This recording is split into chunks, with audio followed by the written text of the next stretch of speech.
Hey everybody, it's Fat Frog, and today I'm going to go over my single player settings in Ark Survival Evolved. A lot of these are the same ones that I use for my server as well, so let's get right into it.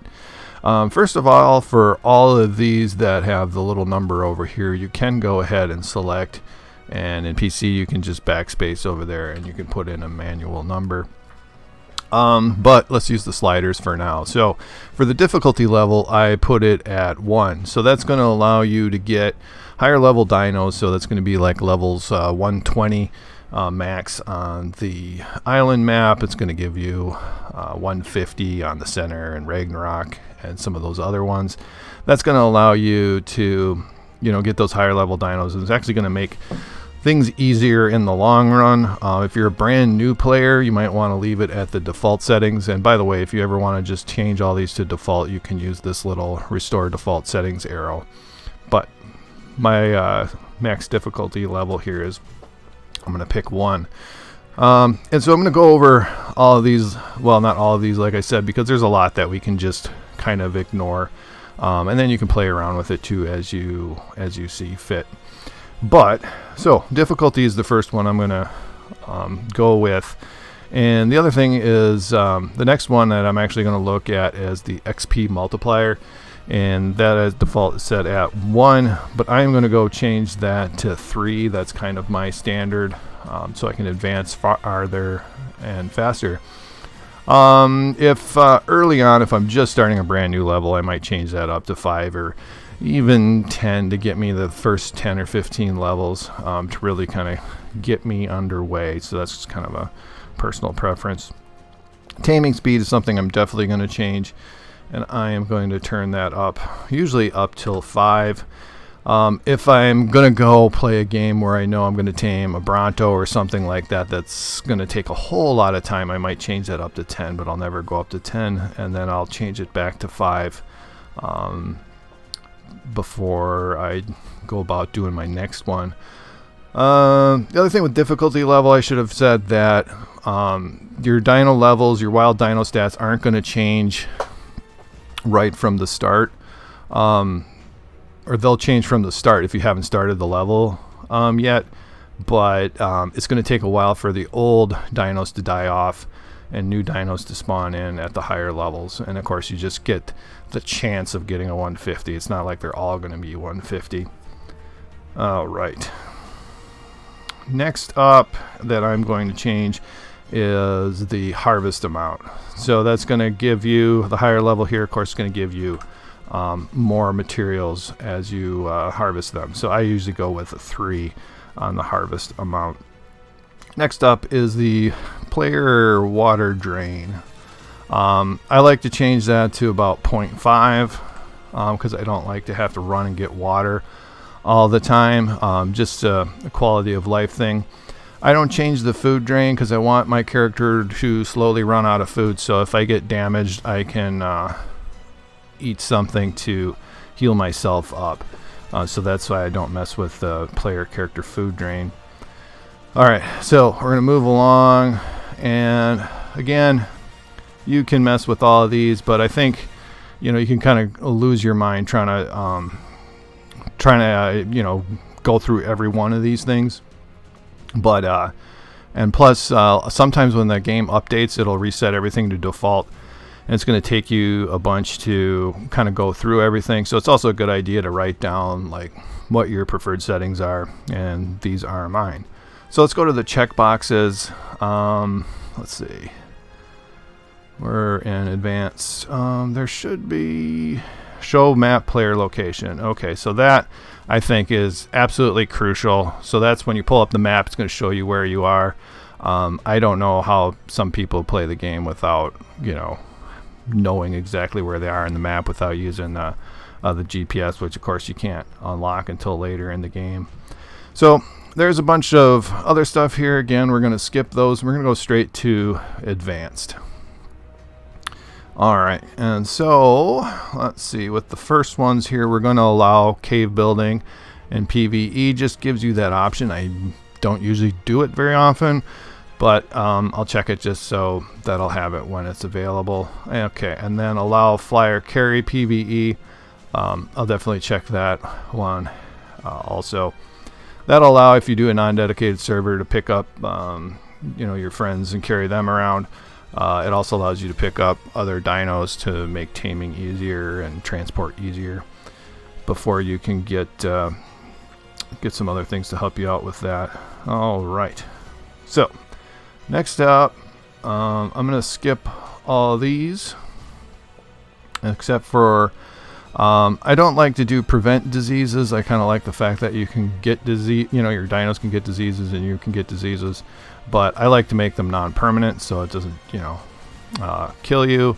I'll force allow cave flyers to make myself my life a little easier if I want to do some caving. I don't think that's a crucial one though.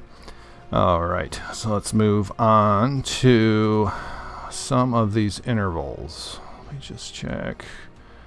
Okay, so down to the world settings. All right, so poop interval, not going to mess with that. Egg lay interval. So on these, you might think, okay, well, larger is always better, but that's not true. So this is the time period. You don't want the time period to be, this would be like 6 times longer than it normally would be. So normally the default setting is 1. So I usually go for egg lay interval, depending upon what I'm trying to do, I usually go kind of like 0.5. If you're collecting a lot of eggs, you might want to reduce that further to 0.25 or something like that. If you're going to be doing some mating, again, you want your dinos to mate at a higher rate. So then I'm going to go 0.5. Egg hatch speed, I'm also going to go probably with a 0.25 to make life quite a bit easier on yourself. Baby mature speed, now, excuse me, egg hatch speed, I'm sorry, that's actually something that you want to increase. I made a mistake there, sorry about that. So actually I'll crank that up to 6. Baby mature speed, I'll kind of go up to about 3 on that, kind of depending upon what I'm doing. So a single player, the problem is, when you're offline, nothing's happening. Your babies aren't maturing and stuff like that. So I think it's kind of crucial to have some of these things at a higher rate versus default. We'll go about 5 there. Baby food consumption, I'm not going to mess with that. Harvest health is one that kind of people don't quite understand. And that's going to, the lower the health, the easier it is going to be to harvest something. So if you hit a tree, you're going to be able to one hit it with an axe rather than 2 or 3 hits or whatever, and you're going to get more stuff. I just usually leave harvest health as 1 and go with that. Resource respawn period, again, if you want your metal nodes to come back faster, you want that number to be smaller. So I'll usually go with like a 0.25 or something like that with that one. I'll skip the cuddle and imprinting stuff. That's something you can mess with if that's something, if breeding is something you do a lot. Day cycle speed, daytime speed, and nighttime speed. If you don't want it to ever be nighttime, you can kind of just wait till noon, and then you can just do, this day cycle speed, daytime speed, day cycle speed at 0. I tend to like a little bit slower, so I like to have more daytime than nighttime.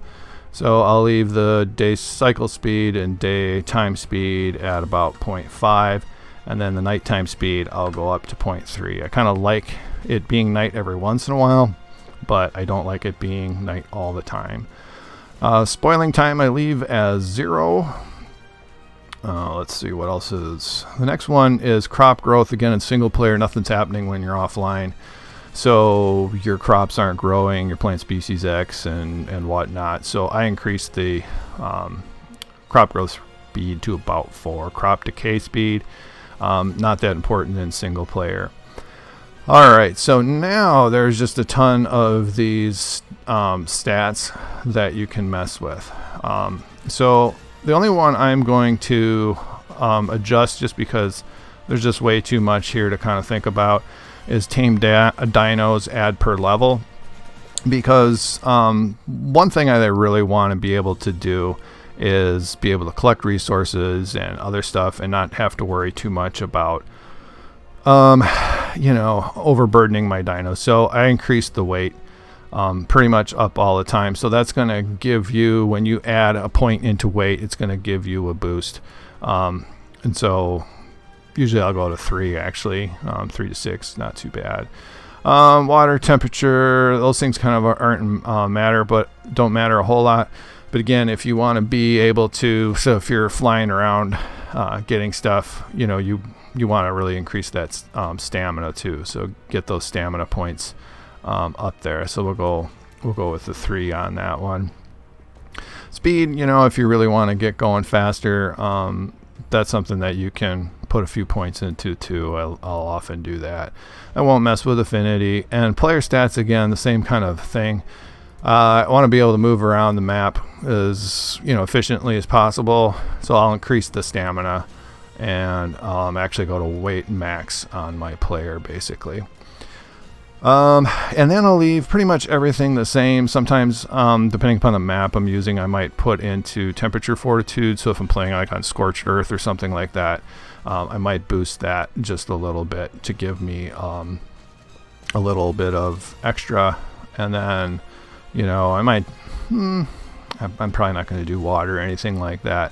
I'm going to leave health the same, and damage the same, just because I want to, you know, do have that kind of more difficult experience, the kind of standard experience when it comes to those things.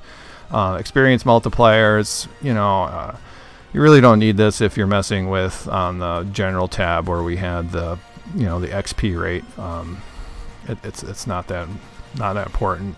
It's nice that they have all these things in there, but like I've said, it's not really that important. And then the last thing that I check off here is show floating text damage, because that's going to kind of give you a good idea of like how your dinos are performing, how your weapons are performing as you get the different crafting levels and blueprints and whatnot. So I like that. That's going to, if you have a lower end system, it's going to kind of reduce your FPS and stuff like that. So if you have a lower end system, I wouldn't do that. You can kind of get that benefit too by having the training dummy. The training dummy is something you can craft, and it will give you a floating text as you hit it, and so it'll give you kind of a good overview there. So I hope you found this helpful with the single player settings. If you did, please give it a thumbs up and subscribe, and also, you know, write in the comments as to what your favorite levels are for these different settings, if there's something that you really particularly like. So I'll see you next time. Thanks.